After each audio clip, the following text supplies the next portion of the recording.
دیکھیں جو کل کا فیصلہ ہوا اس کے بعد اگر آپ نظر دوڑائیں تو اب آپ کو بڑے کلیئرلی اس چیز کا اندازہ ہو جائے گا کہ جو رجیم چینج ہوئی 2022 میں، اس کے بعد جس طرح سے ہم نے دیکھا ہے کہ آئین کو متعدد بار اس کی خلاف ورزی کی گئی، اور اب تک ایک سٹیج ایسی آ چکی ہے جس میں کہ آئین محض ایک کیا کہتے ہیں ایک تھیوریٹیکل صورتحال اختیار کر گیا، یعنی اس کی کوئی عمل درآمد سلیکٹیولی جب سوٹ کرے رجیم کو تو اس پہ عمل درآمد ہوتا ہے، اور جب نہ ہو، جب اس کو آپ سلیکٹیولی اس پہ اگنور کریں، جس میں کہ سب سے پہلا جو وہ تھا وہ الیکشنز وقت میں نہ کرانا جب اسمبلیاں ٹوٹ جائیں، خیبر پختونخوا کی اور پنجاب کی، اس میں جو آئین میں بڑا کلیئر لکھا ہوا ہے کہ 90 دن کے اندر انتخابات ہونے چاہیے، وہ نہیں ہوئے، وہ توڑا گیا۔ پھر کیا تگ و دو کر کے الیکشنز اناؤنس ہوئے۔ اب جو الیکشنز کے اناؤنس ہونے تک جس طرح کے پاکستان تحریک انصاف، جس میں کہ اس کے قائد عمران خان بھی شامل ہیں، ان کو جیل میں ڈالا گیا، سیاسی لیڈرشپ کو ختم کیا گیا، جو پہلی ٹیئر کی لیڈرشپ تھی، کارپیٹ بامبنگ کی گئی اور ان کو ہٹایا گیا۔ اس کے بعد جب یہ خیال ذہن میں آیا کہ اب تحریک انصاف ختم ہو چکی ہے تو الیکشنز اناؤنس کیے گئے، اس کو بھی سیف گارڈ کرنے کے لیے پاکستان تحریک انصاف سے اس کا انتخابی نشان چھینا گیا۔ اس کے باوجود جب وہ سکیم بھی فیل ہو گئی اور لوگوں نے جوک در جوک، ملک کی میجورٹی نے پاکستان تحریک انصاف عمران خان کے نمائندہ کینڈیڈیٹس کو ووٹ کیا، باوجود ان سمبلز کے جن کو کہ ایک ایسا ملک جس میں کہ اتنی لوگ لکھے پڑھے نہیں ہیں، اس کے باوجود بھی لوگوں نے اپنا ووٹ دیا پاکستان تحریک انصاف کو۔ جب وہ بھی ہوا، وہ سب ٹی وی پہ وہ میسیجز، وہ امیجز چل رہے تھے کہ کس طرح سے ہمارے کینڈیڈیٹس کو ہیراس کیا جا رہا تھا، کس طرح ان کو روکا جا رہا تھا کہ وہ اپنے کاغذات نامزدگی نہ جمع کرا سکیں۔ ہر طرح کی بربریت ہوئی۔ جو اس جال میں سے بھی نکل گئے، وہ جو الیکٹ ہو گئے، پھر ان پہ یہ کیا گیا کہ جی یہ پارٹی کے ہیں، اس پارٹی کے ہیں، اس کے نہیں ہیں، جو بھی ہے وہ ساری چیزیں، وہ ساری آپ جانتے ہیں، پورا ملک جانتا ہے۔ میں اس کو ریپیٹ اس لیے کر رہا ہوں کہ اگر آپ اس تناظر میں دیکھیں تو یہ پورا ایک باقاعدہ ایک پلانڈ سلسلہ ہے جس کے ذریعے پاکستان تحریک انصاف کو ہر طرح سے ختم کرنے کی کوشش کی جا رہی ہے۔ اب جو موجودہ صورتحال ہے اس میں اگر ہم یہ دیکھیں کہ الیکشن کمیشن آف پاکستان، جس کا کہ کام ہے الیکشن کرانا، فری اور فیئر ٹرانسپیرنٹ الیکشن کرانا،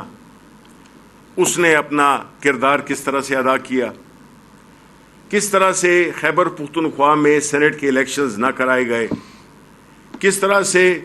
جب ثانیہ نشتر نے استعفیٰ دیا تو اس کے 30 دن کے اندر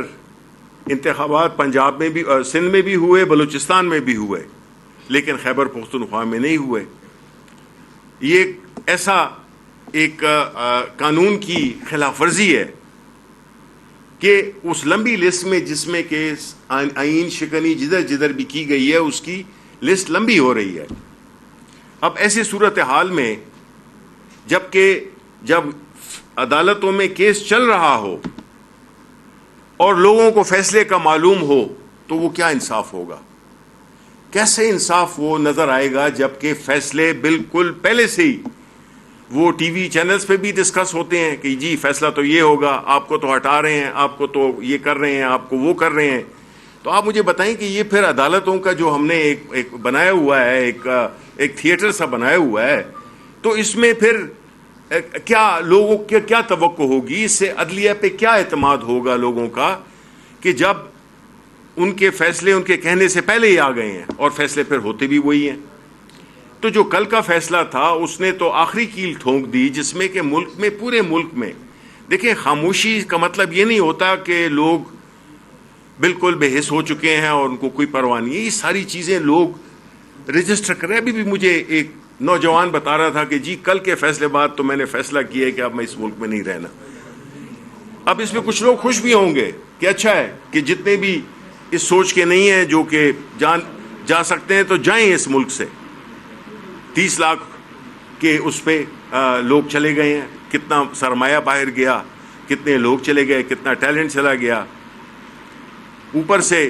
ہمارے ڈیفنس منسٹر کہتے ہیں کہ ہائیبرڈ سسٹم کاش 90 میں ہی ہو جاتا. دیکھیں اصل چیز ملک ہے. اگر تو ان کی بات کو مان لیا جائے, جو کہ میرا خیال ہے کہ ایک سیاسی آدمی کو اس طرح کی گفتگو کرنا اس کو زیب نہیں دیتا کہ وہ اس طرح کی گفتگو کرے. صرف اب جو عمر کے جس حصے میں وہ ہے, انہوں نے مجھے یاد ہے کہ معافی مانگی تھی اپنے والد صاحب کے نام پر کہ جی میں معافی مانگتا ہوں. اب یہ جو اپنی اگلی جنریشن کو تیار کر رہے ہیں کہ وہ معافی مانگے گی ان کے بارے میں. تو دیکھیں جس طرح کے ابھی بیرسٹر گوہر نے کہا کہ تاریخ لکھی جا رہی ہے, یہ ایک ڈیجیٹل ایج ہے, اس میں ہر چیز, ہر ایک بندہ, ہر ایک لفظ, ہر ایک امیج وہ ریکارڈ ہو رہا ہے. تو اس میں کوئی یہ نہیں ہے, ہر ایک نے اپنی جواب دہی کرنی ہے. کچھ نے یہاں پہ کرنی ہے اسی دنیا میں, اور کچھ پہ ایسی ذمہ داری ہیں جس میں کہ جو اوپر کی عدالت جب سجے گی وہ انصاف ہوگا. ہم تو اتنے وہ نہیں ہیں, گناہگار مسلمان ہیں, لیکن جو عہدے کی جو تقاضا ہوتا ہے اس پہ اگر اللہ تعالیٰ کے قہر سے ہمیں ڈرنا چاہیے, اللہ تعالیٰ کے ناراضگی سے ڈرنا چاہیے,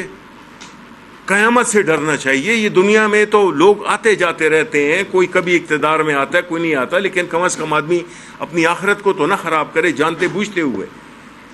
تو اس ملک میں جس طرح کی حالات بنا دیے گئے ہیں, یہ کیمپین چلانا, یہ ڈسکریڈٹ کرنا لوگوں کو, یہ ان کے بارے میں غلط چیزیں چھاپنا, غلط چیزیں کرنا, وہ ٹھیک ہے, ٹائم کے ساتھ سب چیز کلیئر ہو جاتی ہے. تو اس وقت جو ملکی صورتحال ہے, جو ہماری معاشی صورتحال ہے, جو ہماری سوشل صورتحال ہے, جو ہمارا خیبر پختونخوا میں, بلوچستان میں جو امن و امان کی صورتحال ہے, قرضوں پہ ہم چل رہے ہیں, ہم ملک کو چلانے قرضے پہ چلا رہے ہیں, قرض پہ قرض لیے جا رہے ہیں کہ جی اگلے والے دیکھیں گے, بجائے اس کے کہ یہ بجٹ اس کی ایک مثال ہے کہ ایک ایسا بجٹ جس میں کہ عوام کے لیے کچھ نہیں ہے, صرف وہ والی سرنجز بنائی گئی ہیں جس سے مزید خون کھینچا جا سکے. نہ ملک میں کوئی پروگرس کا, ترقی کا کوئی ایک پلان ہے, نہ کہ ہم نے قرضوں کو کس طرح سے اپنے جان چھڑانی ہے, کس طرح سے ہم نے پاکستان کے میجورٹی, بھائی جو کھانے پینے والے لوگ ہیں وہ تو کوئی 4-5% ہیں, میجورٹی اس ملک کی غربت کی لکیر سے نیچے آ گئی ہے. آدھی تو آفیشیلی آ گئی ہے اور باقی جو آدھی ہے وہ تو سفید پوشی میں ماری جا رہے ہیں. اب مجھے آپ بتائیں, جتنے بھی آپ کھڑے ہوئے ہیں, آپ کی تنخواہیں آیا آج کل کی اس قوت خرید جس کو کہ 58% کم ہو گئی, یعنی 100 روپے آپ کے اب 42 روپے کے برابر ہیں.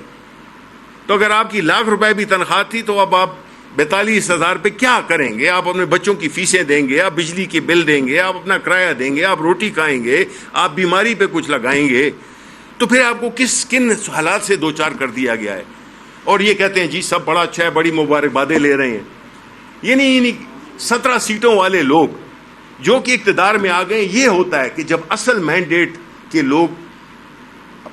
ایوان میں نہ بیٹھے ہوں اور وہ لوگ جو کہ بٹھائے گئے ہوں, ان کی فیصلہ سازی, ان کی پالیسی میکنگ کیا ہوتی ہے, اور وہ لوگ جو کہ حقیقی عوام کے نمائندے ہوتے ہیں وہ جب بجٹ بناتے تو آپ سوچ لیں کہ وہ ان کے ذہن میں سب سے پہلے آپ کا طبقہ شامل ہوتا, اس سے غریب طبقہ ہوتا, مڈل کلاس طبقہ ہوتا. ملک کی پروگریس کے لیے کوئی پالیسیز بنائی جاتی. ہمارے فائنینس منسٹر ہیں, اکانومسٹ نہیں ہیں, بس وہ ایک بینکر ہیں کہ جی قرضہ کس طریقے سے لیا جا سکتا ہے, قرضہ کس طریقے سے دیا جا سکتا ہے. خوشیاں منائی جاتی ہیں جب بھی کوئی نیا قرضہ ملتا ہے.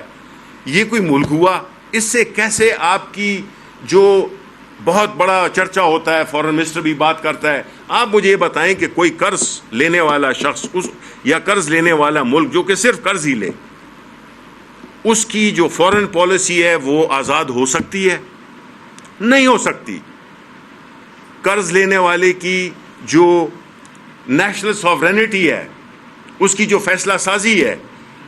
اپنے علاقے میں، اپنے خطے میں یا اپنے ملک کے لیے بھی، یہ آئی ایم ایف کا بجٹ تھا. اسی طرح آپ کوئی پوزیشن جو ہوا ہے آپ کے خطے میں، جو بھی چیزیں ہوں، رونما ہوں، اس میں آپ ایک آزاد خارجہ پالیسی نہیں دے سکتے، اس لیے کہ آپ کا ہاتھ پھیلا ہوا ہے. آپ کو پھر اس طریقے سے آپ پھر ایک دم بیٹھ جاتے ہیں، گٹوں میں بیٹھ جاتے ہیں، پاؤں میں بیٹھ جاتے ہیں، چرنوں میں بیٹھ جاتے ہیں. تو جو اس وقت ملکی صورتحال ہے اس میں واحد کرن اگر کسی کو نظر آتی ہے وہ یہی ہے کہ اس شخص کو جس کو کہ جیل میں رکھا ہوا ہے عمران خان کو، اس کو باہر نکالیں. اس ملک میں